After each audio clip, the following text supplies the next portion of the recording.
अथ श्री समस्त पापनाशन विष्णु स्तोत्रम्।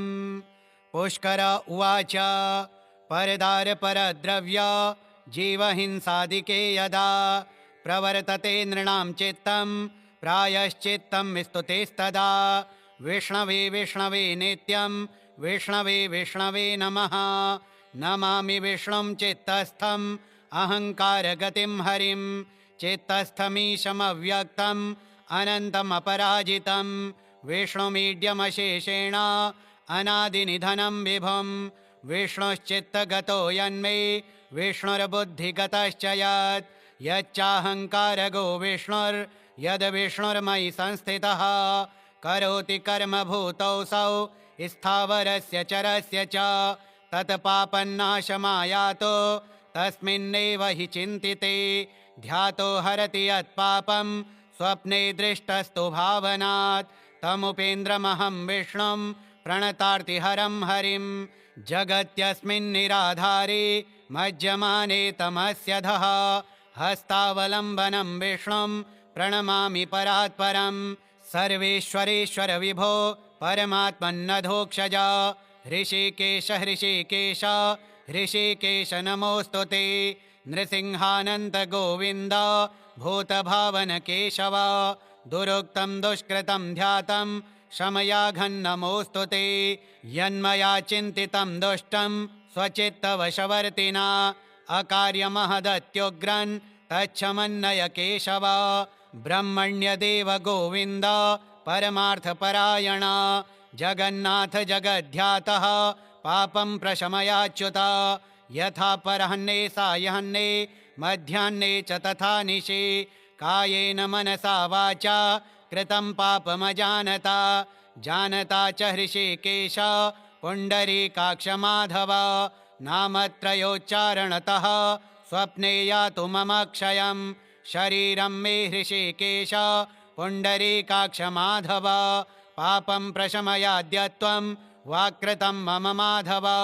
यद्भुञ्जन्यस्वपंस्तिष्ठन् गच्छन् जाग्रद्यदास्थितः कृतवान् पापमद्याहं कायेन मनसा गिरा यत् स्वल्पमपि यत् स्थूलं कुयोनि नरकावहं तद्यातु प्रशमं सर्व वासुदेवानुकीर्तनात् परं ब्रह्म परं धाम पवित्रं परमं च यत् तस्मिन् प्रकीर्तिते विष्णौ यत्पापं तत्प्रणश्यतो यत्प्राप्य न निवर्तन्ते गन्धस्पर्शादिवर्जितं सूरयस्तत्पदं विष्णोस्तत्सर्वं शमयत्वधं पापप्रणाशनं स्तोत्रं यः पठेत् शृणुयादपि शारीरैर्मानसैर्वाग्यैः कृतः पापः प्रमुच्यते सर्वपापग्रहादिभ्यो याति विष्णोः परं पदं तस्मात् पापे कृते जप्यं स्तोत्रं सर्वाघमर्दनं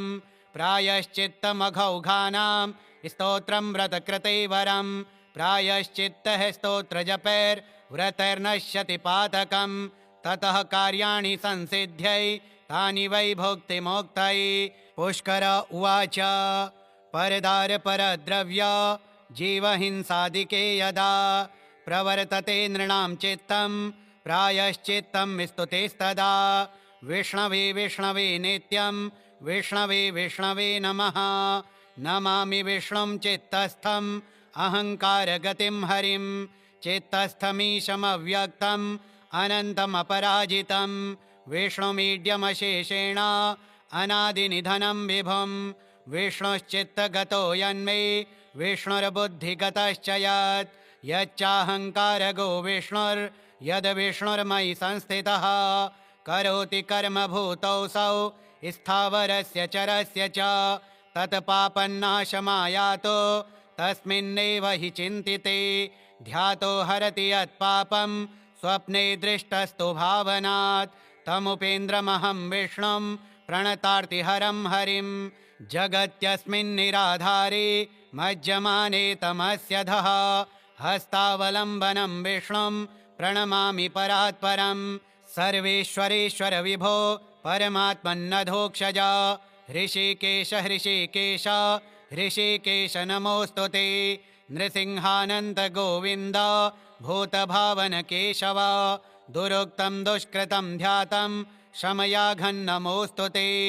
यन्मया चिन्तितं दुष्टं स्वचित्तवशवर्तिना अकार्यमहदत्युग्रन् तच्छमन्नय केशव। ब्रह्मण्यदेव गोविन्द परमार्थपरायण जगन्नाथ जगद्ध्यातः पापं प्रशमयाच्युत। यथा परहन्ने सायहन्ने मध्याह्ने च तथा निशि कायेन मनसा वाचा कृतं पापमजानता जानता च हृषीकेश पुण्डरीकाक्षमाधव। नामत्रयोच्चारणतः स्वप्ने यातु मम क्षयं शरीरं मे हृषीकेश पुण्डरीकाक्षमाधव। पापं प्रशमयाद्यत्वं वाक्कृतं मम माधव। यद्भुञ्जन्यस्वपंस्तिष्ठन् गच्छन् जाग्रद्यदास्थितः कृतवान् पापमद्याहं कायेन मनसा गिरा। यत् स्वल्पमपि यत् स्थूलं कुयोनि नरकावहं तद्यातु प्रशमं सर्व वासुदेवानुकीर्तनात्। परं ब्रह्म परं धाम पवित्रं परमं च यत् तस्मिन् प्रकीर्तिते विष्णौ यत्पापं तत्प्रणश्यतो। यत्प्राप्य न निवर्तन्ते गन्धस्पर्शादिवर्जितं सूरयस्तत्पदं विष्णोस्तत्सर्वं शमयत्वधं। पापप्रणाशनं स्तोत्रं यः पठेत् शृणुयादपि शारीरैर्मानसैर्वाग्जैः कृतः पापः प्रमुच्यते। सर्वपापग्रहादिभ्यो याति विष्णोः परं पदं तस्मात् पापे कृते जप्यं स्तोत्रं सर्वाघमर्दनं।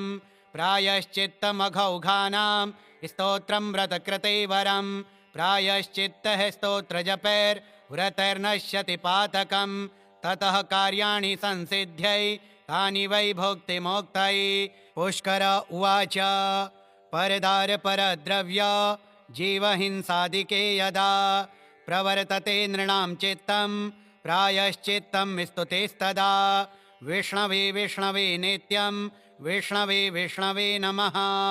नमामि विष्णुं चित्तस्थम् अहङ्कारगतिं हरिं चित्तस्थमीशमव्यक्तम् अनन्तमपराजितं।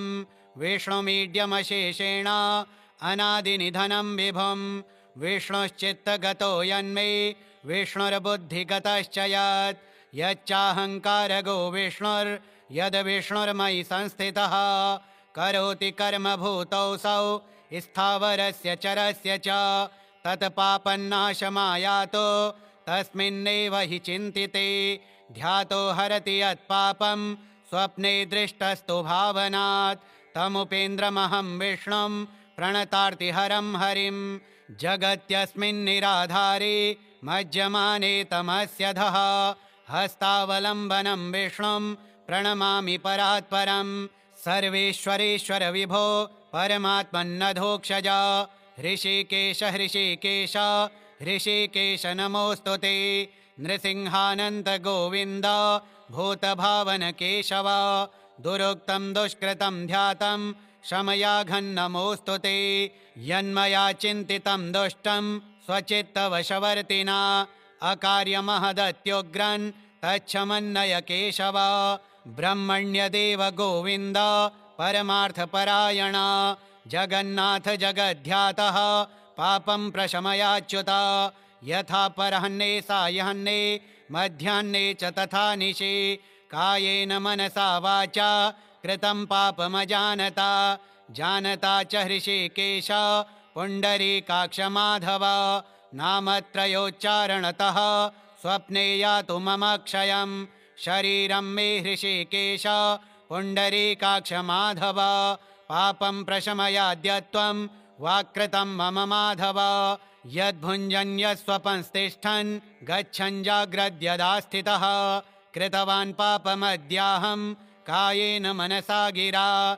यत् स्वल्पमपि यत् स्थूलं कुयोनि नरकावहं तद्यातु प्रशमं सर्व वासुदेवानुकीर्तनात्। परं ब्रह्म परं धाम पवित्रं परमं च यत् तस्मिन् प्रकीर्तिते विष्णौ यत्पापं तत्प्रणश्यतो। यत्प्राप्य न निवर्तन्ते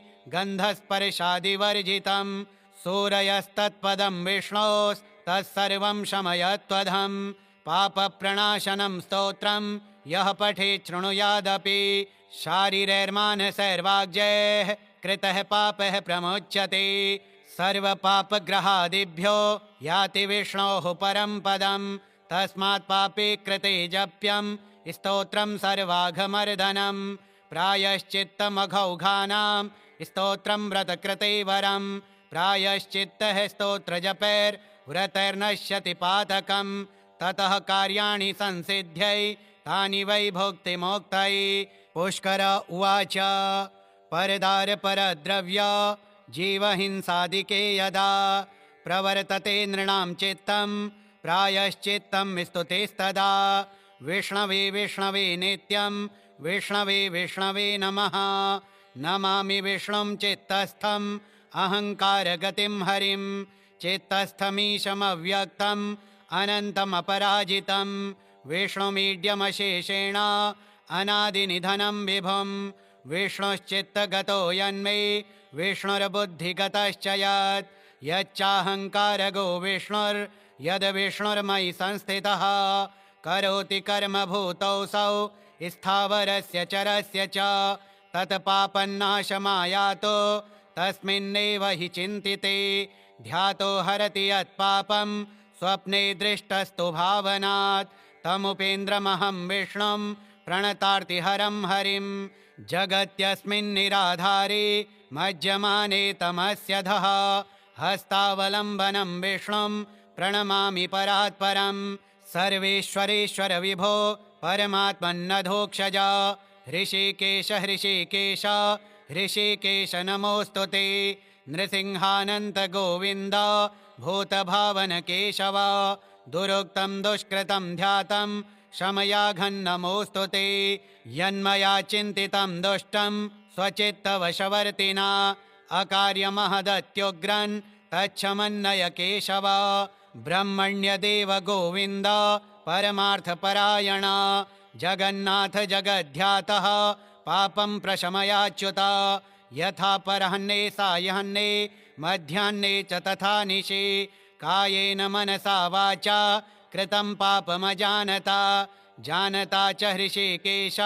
पुण्डरीकाक्षमाधव नामत्रयोच्चारणतः स्वप्ने यातु मम क्षयं शरीरं मे हृषीकेश पुण्डरीकाक्षमाधव पापं प्रशमयाद्य त्वं वाक्कृतं मम माधव यद्भुञ्जन्यस्वपंस्तिष्ठन् गच्छन् जाग्रद्यदास्थितः कृतवान् पापमद्याहं कायेन मनसा गिरा यत् स्वल्पमपि यत् स्थूलं कुयोनि नरकावहं तद्यातु प्रशमं सर्व वासुदेवानुकीर्तनात् परं ब्रह्म परं धाम पवित्रं परमं च यत् तस्मिन् प्रकीर्तिते विष्णौ यत्पापं तत्प्रणश्यतो यत्प्राप्य न निवर्तन्ते गन्धस्पर्शादिवर्जितं सूरयस्तत्पदं विष्णोस्तत्सर्वं शमयत्वधं पापप्रणाशनं स्तोत्रं यः पठेत् शृणुयादपि शारीरैर्मानसैर्वाग्जैः कृतः पापः प्रमुच्यते सर्वपापग्रहादिभ्यो याति विष्णोः परं पदं तस्मात् पापे कृते जप्यं स्तोत्रं सर्वाघमर्दनं प्रायश्चित्तमघौघानां स्तोत्रं व्रतकृते वरं प्रायश्चित्तः स्तोत्रजपैर्व्रतैर्नश्यति पातकं ततः कार्याणि संसिद्ध्यै तानि वै भुक्तिमोक्तये।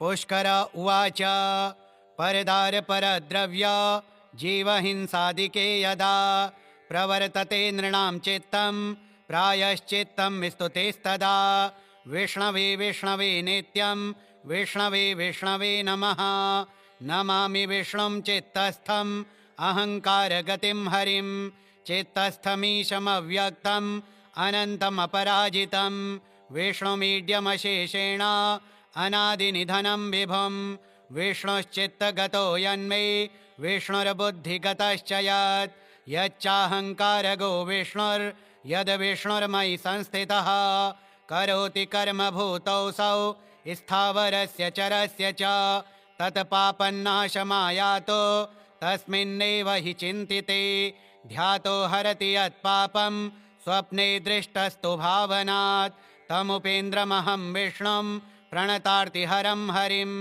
जगत्यस्मिन्निराधारे मज्जमाने तमस्यधः हस्तावलम्बनं विष्णुं प्रणमामि परात्परं सर्वेश्वरेश्वर विभो परमात्मन्नधोक्षजा हृषिकेश हृषिकेश हृषिकेश नमोऽस्तु ते नृसिंहानन्त गोविन्द भूतभावन केशव दुरुक्तं दुष्कृतं ध्यातं शमयाघन्नमोऽस्तु ते यन्मया चिन्तितं दुष्टं स्वचित्तवशवर्तिना अकार्यमहदत्युग्रन् तच्छमन्नय केशव ब्रह्मण्यदेव गोविन्द परमार्थपरायण जगन्नाथ जगद्ध्यातः पापं प्रशमयाच्युत यथा परहन्ने सायहन्ने मध्याह्ने च तथा निशि कायेन मनसा वाचा कृतं पापमजानता जानता च हृषिकेश पुण्डरीकाक्षमाधव नामत्रयोच्चारणतः स्वप्ने यातु मम क्षयं शरीरं मे हृषिकेश पुण्डरीकाक्षमाधव पापं प्रशमयाद्यत्वं वाक्कृतं मम माधव यद्भुञ्जन्यस्वपंस्तिष्ठन् गच्छन् जाग्रद्यदा स्थितः कृतवान् पापमद्याहं कायेन मनसा गिरा यत् स्वल्पमपि यत् स्थूलं कुयोनि नरकावहं तद्यातु प्रशमं सर्व वासुदेवानुकीर्तनात् परं ब्रह्म परं धाम पवित्रं परमं च यत् तस्मिन् प्रकीर्तिते विष्णौ यत्पापं तत्प्रणश्यतो यत्प्राप्य न निवर्तन्ते गन्धस्पर्शादिवर्जितं सूरयस्तत्पदं विष्णोस्तत्सर्वं शमयत्वधं पापप्रणाशनं स्तोत्रं यः पठेत् शृणुयादपि शारीरैर्मानसैर्वाग्यैः कृतः पापः प्रमुच्यते सर्वपापग्रहादिभ्यो याति विष्णोः परं पदं तस्मात् पापे कृते जप्यं स्तोत्रं सर्वाघमर्दनं प्रायश्चित्तमघौघानां स्तोत्रं व्रतकृते वरं प्रायश्चित्तः स्तोत्रजपैर्व्रतैर्नश्यति पातकं ततः कार्याणि संसिद्ध्यै तानि वै भोक्तिमोक्तये पुष्कर उवाच परदारपरद्रव्य जीवहिंसादिके यदा प्रवर्तते नृणां चित्तं प्रायश्चित्तं स्तुतेस्तदा विष्णवे विष्णवे नित्यं विष्णवे विष्णवे नमः नमामि विष्णुं चित्तस्थम् अहङ्कारगतिं हरिं चित्तस्थमीशमव्यक्तम् अनन्तमपराजितं विष्णुमीड्यमशेषेण अनादिनिधनं विभुं विष्णुश्चित्तगतो यन्मे विष्णुर्बुद्धिगतश्च यत् यच्चाहङ्कारगो विष्णुर्यद्विष्णुर्मयि संस्थितः करोति कर्मभूतौसौ स्थावरस्य चरस्य च तत्पापन्नाशमायातो तस्मिन्नेव हि चिन्तिते ध्यातो हरति यत्पापं स्वप्ने दृष्टस्तु भावनात् तमुपेन्द्रमहं विष्णुं प्रणतार्तिहरं हरिं जगत्यस्मिन्निराधारे मज्जमाने तमस्यधः हस्तावलम्बनं विष्णुं प्रणमामि परात्परं सर्वेश्वरेश्वर विभो परमात्मन्नधोक्षजा हृषिकेश हृषिकेश हृषिकेश नमोऽस्तु ते नृसिंहानन्त गोविन्द भूतभावन केशव दुरुक्तं दुष्कृतं ध्यातं शमयाघन्नमोऽस्तु ते यन्मया चिन्तितं दुष्टं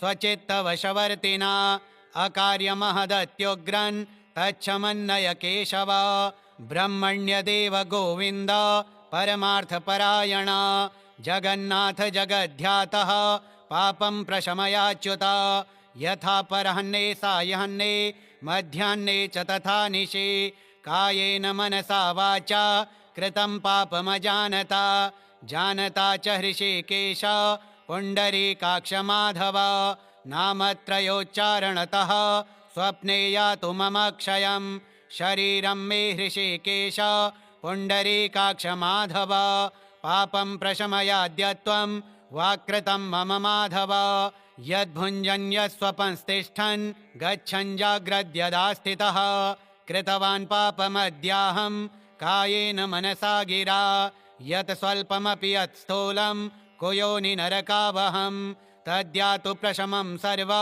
वासुदेवानुकीर्तनात् परं ब्रह्म परं धाम पवित्रं परमञ्च यत् तस्मिन् प्रकीर्तिते विष्णौ यत्पापं तत्प्रणश्यतो यत्प्राप्य न निवर्तन्ते गन्धस्पर्शादिवर्जितं सूरयस्तत्पदं विष्णोस्तत्सर्वं शमयत्वधं पापप्रणाशनं स्तोत्रं यः पठेत् शृणुयादपि शारीरैर्मानसैर्वाग्यैः कृतः पापः प्रमुच्यते सर्वपापग्रहादिभ्यो याति विष्णोः परं पदं तस्मात् पापे कृते जप्यं स्तोत्रं सर्वाघमर्दनं प्रायश्चित्तमघौघानां स्तोत्रं व्रतकृते वरं प्रायश्चित्तः स्तोत्रजपैर्व्रतैर्नश्यति पातकं ततः कार्याणि संसिद्ध्यै तानि वै भुक्तिमोक्तये। पुष्कर उवाच परदारपरद्रव्य जीवहिंसादिके यदा प्रवर्तते नृणां चित्तं प्रायश्चित्तं स्तुतिस्तदा विष्णवे विष्णवे नित्यं विष्णवे विष्णवे नमः नमामि विष्णुं चित्तस्थम् अहङ्कारगतिं हरिं चित्तस्थमीशमव्यक्तम् अनन्तमपराजितं विष्णुमीड्यमशेषेण अनादिनिधनं विभुं विष्णुश्चित्तगतो यन्मे विष्णुर्बुद्धिगतश्च यत् यच्चाहङ्कारगो विष्णुर्यद्विष्णुर्मयि संस्थितः करोति कर्मभूतौसौ स्थावरस्य चरस्य च तत्पापन्नाशमायातो तस्मिन्नेव हि चिन्तिते ध्यातो हरति यत्पापं स्वप्ने दृष्टस्तु भावनात् तमुपेन्द्रमहं विष्णुं प्रणतार्तिहरं हरिं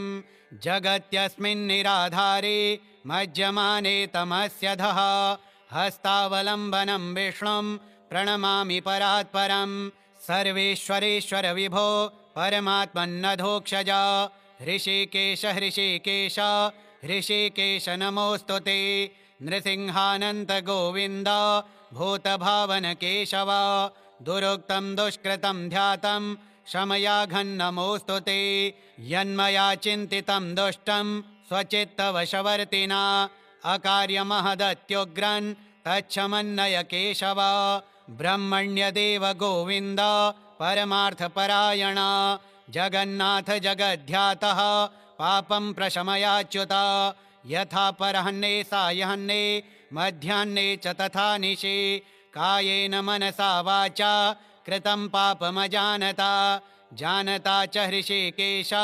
पुण्डरीकाक्षमाधव नामत्रयोच्चारणतः स्वप्ने यातु मम क्षयं शरीरं मे हृषीकेश पुण्डरीकाक्षमाधव पापं प्रशमयाद्यत्वं वाक्कृतं मम माधव यद्भुञ्जन्यस्वपंस्तिष्ठन् गच्छन् जाग्रद्यदास्थितः कृतवान् पापमद्याहं कायेन मनसा गिरा यत् स्वल्पमपि यत् स्थूलं कुयोनि नरकावहं तद्यातु प्रशमं सर्व वासुदेवानुकीर्तनात् परं ब्रह्म परं धाम पवित्रं परमञ्च यत् तस्मिन् प्रकीर्तिते विष्णौ यत्पापं तत्प्रणश्यतो यत्प्राप्य न निवर्तन्ते गन्धस्पर्शादिवर्जितं सूरयस्तत्पदं विष्णोस्तत्सर्वं शमयत्वधं पापप्रणाशनं स्तोत्रं यः पठेत् शृणुयादपि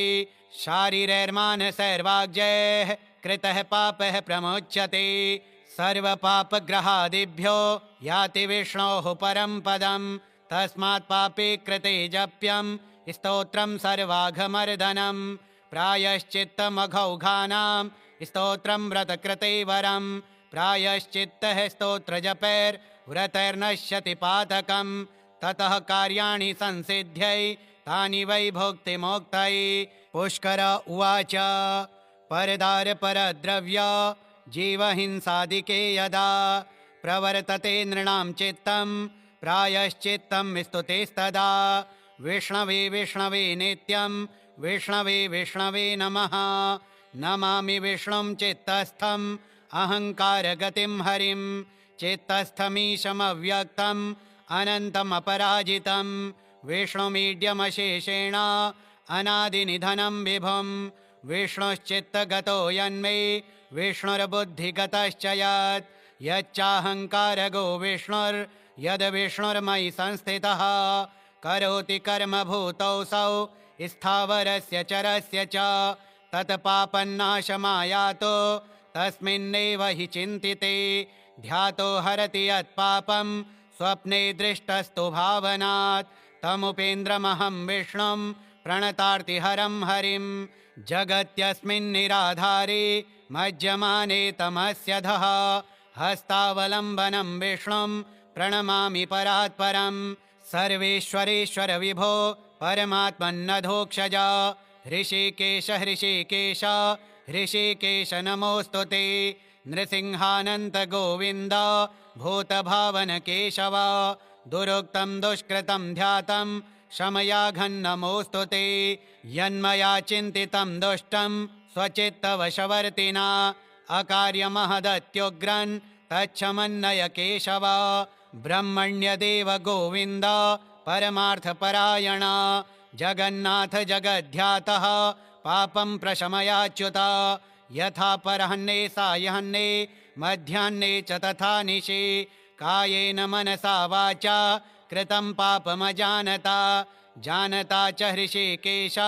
पुण्डरीकाक्षमाधव नामत्रयोच्चारणतः स्वप्ने यातु मम क्षयं शरीरं मे हृषीकेश पुण्डरीकाक्षमाधव पापं प्रशमयाद्यत्वं वाक्कृतं मम माधव यद्भुञ्जन्यस्वपंस्तिष्ठन् गच्छन् जाग्रद्यदास्थितः कृतवान् पापमद्याहं कायेन मनसा गिरा यत् स्वल्पमपि यत् स्थूलं कुयोनि नरकावहं तद्यातु प्रशमं सर्व वासुदेवानुकीर्तनात् परं ब्रह्म परं धाम पवित्रं परमञ्च यत् तस्मिन् प्रकीर्तिते विष्णौ यत्पापं तत्प्रणश्यतो यत्प्राप्य न निवर्तन्ते गन्धस्पर्शादिवर्जितं सूरयस्तत्पदं विष्णोस्तत्सर्वं शमयत्वधं पापप्रणाशनं स्तोत्रं यः पठेत् शृणुयादपि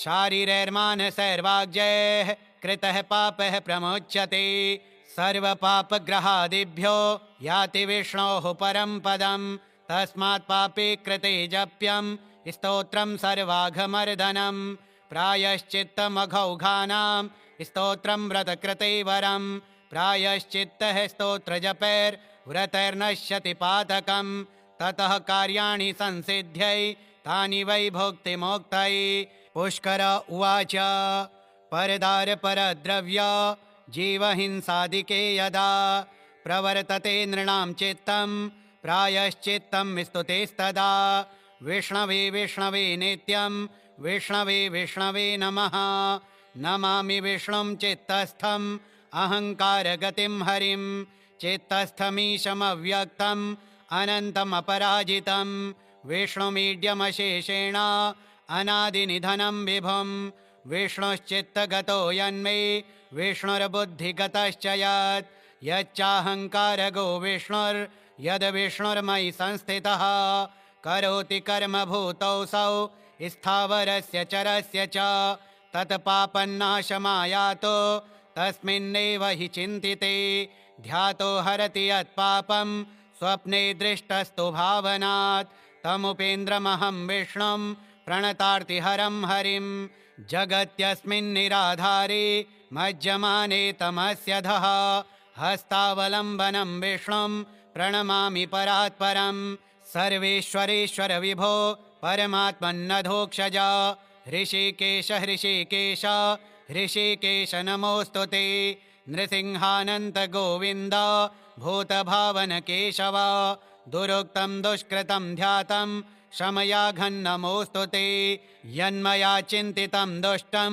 स्वचित्तवशवर्तिना अकार्यमहदत्युग्रन् तच्छमन्नय केशव ब्रह्मण्यदेव गोविन्द परमार्थपरायण जगन्नाथ जगद्ध्यातः पापं प्रशमयाच्युत यथा परहन्ने सायहन्ने मध्याह्ने च तथा निशि कायेन मनसा वाचा कृतं पापमजानता जानता च हृषीकेश पुण्डरीकाक्षमाधव नामत्रयोच्चारणतः स्वप्ने यातु मम क्षयं शरीरं मे हृषीकेश पुण्डरीकाक्षमाधव पापं प्रशमयाद्यत्वं वाक्कृतं मम माधव यद्भुञ्जन्यस्वपंस्तिष्ठन् गच्छन् जाग्रद्यदा स्थितः कृतवान् पापमद्याहं कायेन मनसा गिरा यत् स्वल्पमपि यत् स्थूलं कुयोनि नरकावहं तद्यातु प्रशमं सर्व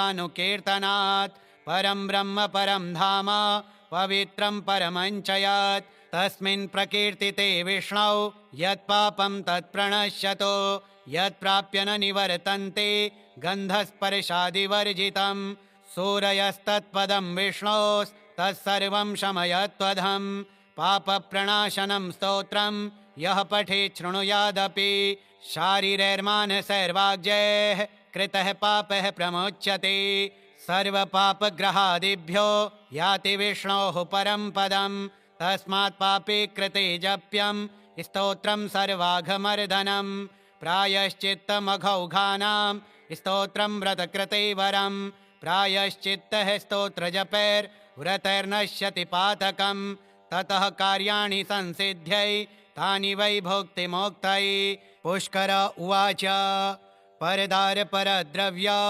जीवहिंसादिके यदा प्रवर्तते नृणां चित्तं प्रायश्चित्तं स्तुतेस्तदा विष्णवे विष्णवे नित्यं विष्णवे विष्णवे नमः नमामि विष्णुं चित्तस्थम् अहङ्कारगतिं हरिं चित्तस्थमीशमव्यक्तम् अनन्तमपराजितं विष्णुमीड्यमशेषेण अनादिनिधनं विभुं विष्णुश्चित्तगतो यन्मे विष्णुर्बुद्धिगतश्च यच्चाहङ्कारगो विष्णुर्यद्विष्णुर्मयि संस्थितः करोति कर्मभूतौसौ स्थावरस्य चरस्य च तत्पापन्नाशमायातो तस्मिन्नेव हि चिन्तिते ध्यातो हरति यत्पापं स्वप्ने दृष्टस्तु भावनात् तमुपेन्द्रमहं विष्णुं प्रणतार्तिहरं हरिं जगत्यस्मिन्निराधारे मज्जमाने तमस्यधः हस्तावलम्बनं विष्णुं प्रणमामि परात्परं सर्वेश्वरेश्वर विभो परमात्मन्नधोक्षज हृषीकेश हृषीकेश हृषीकेश नमोऽस्तु ते नृसिंहानन्त गोविन्द भूतभावन केशव दुरुक्तं दुष्कृतं ध्यातं शमयाघन्नमोऽस्तु ते यन्मया चिन्तितं दुष्टं स्वचित्तवशवर्तिना अकार्यमहदत्युग्रन् तच्छमन्नय केशव ब्रह्मण्यदेव गोविन्द परमार्थपरायण जगन्नाथ जगद्ध्यातः पापं प्रशमयाच्युत यथा परहन्ने सायहन्ने मध्याह्ने च तथा निशि कायेन मनसा वाचा कृतं पापमजानता जानता च हृषीकेश पुण्डरीकाक्षमाधव नामत्रयोच्चारणतः स्वप्ने यातु मम क्षयं शरीरं मे हृषीकेश पुण्डरीकाक्षमाधव पापं प्रशमयाद्यत्वं वाक्कृतं मम माधव यद्भुञ्जन्यस्वपंस्तिष्ठन् गच्छन् जाग्रद्यदा स्थितः कृतवान् पापमद्याहं कायेन मनसा गिरा यत् स्वल्पमपि यत् स्थूलं कुयोनि नरकावहं तद्यातु प्रशमं सर्व वासुदेवानुकीर्तनात् परं ब्रह्म परं धाम पवित्रं परमं च यत् तस्मिन् प्रकीर्तिते विष्णौ यत्पापं तत्प्रणश्यतो यत्प्राप्य न निवर्तन्ते गन्धस्पर्शादिवर्जितं सूरयस्तत्पदं विष्णोस्तत्सर्वं शमयत्वधं पापप्रणाशनं स्तोत्रं यः पठेत् शृणुयादपि शारीरैर्मानसैर्वाग्यैः कृतः पापः प्रमुच्यते